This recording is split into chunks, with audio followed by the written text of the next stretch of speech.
Wait, so you want me to review shows now? How long is the show? 3 seasons.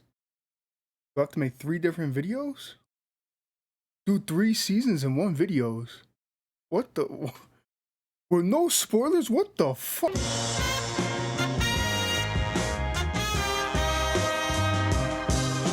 Disillusioned at the thought of taking down another mark, depressed low-level hitman Barry Berkman seeks a way out. When the Midwesterner reluctantly travels to LA to execute a hit on an actor who is betting a mobster's wife, little does Barry know that the City of Angels may be his sanctuary. He follows his target into acting class and ends up instantly drawn to the community of eager hopefuls, especially dedicated student Sally, who becomes the object of his affection. While Barry wants to start a new life as an actor, his handler, Fuchs, has other ideas. The hitman's criminal past won't let him walk away so easily. So this is a HBO show that's like a dark comedy drama that's also streaming on HBO Max. So if you guys have HBO Max, you can go stream the entire show right now.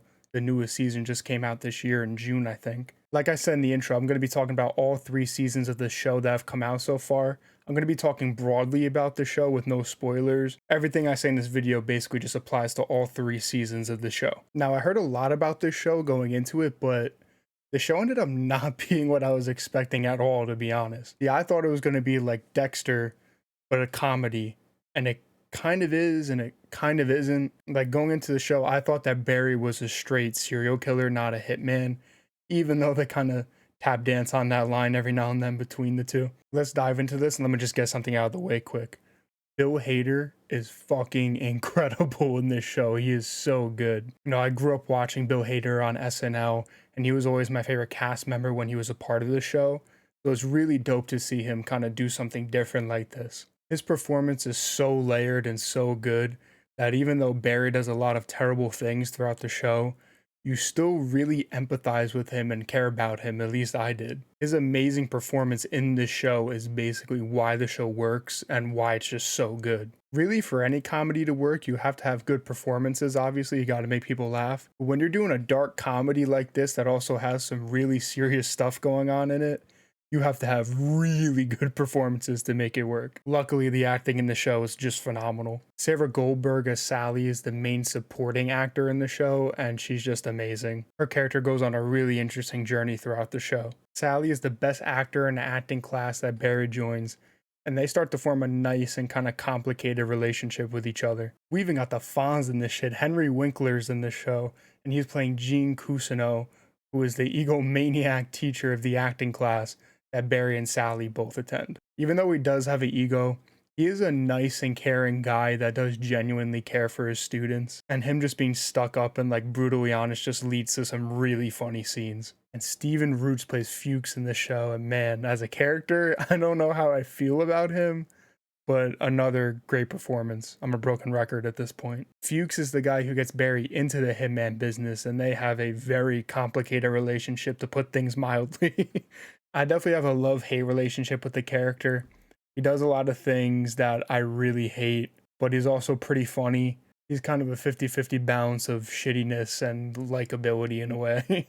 Perfectly balanced, as all things should be. But now we get to my man, my favorite character in the show, Hank, played by Anthony Carrigan. Hank is a lovable Chechen mobster who's just doing his best. This dude is just pure comedy. Every single time he shows up in this show, I think I laughed at least once. And my man is drippy too. He's got some crazy outfits in this show. Oh, Barry. Oh, man, you don't even know.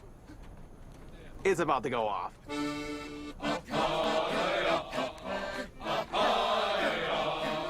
This show just could have been a complete tonal disaster with all the dark topics in the show mixed with the comedy, but they really nailed it.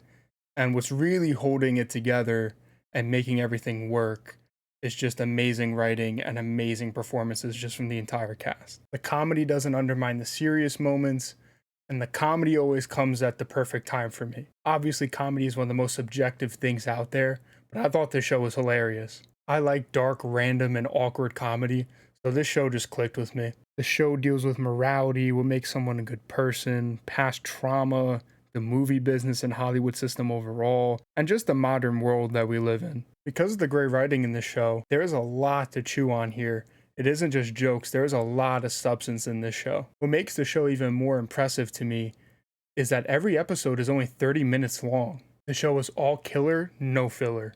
Pun intended. Oh, brother! Seriously though, the amount of substance in this show while being so short is just it's incredible. The show also has some amazing direction and cinematography. I just really love the style of the show down to the intro. I just love when a show has a good intro, as a little side note. And one of the things that really stood out to me as well when I was watching this show is the season finales really deliver. Like, they hit hard. All 3 season finales had me on the edge of my seat.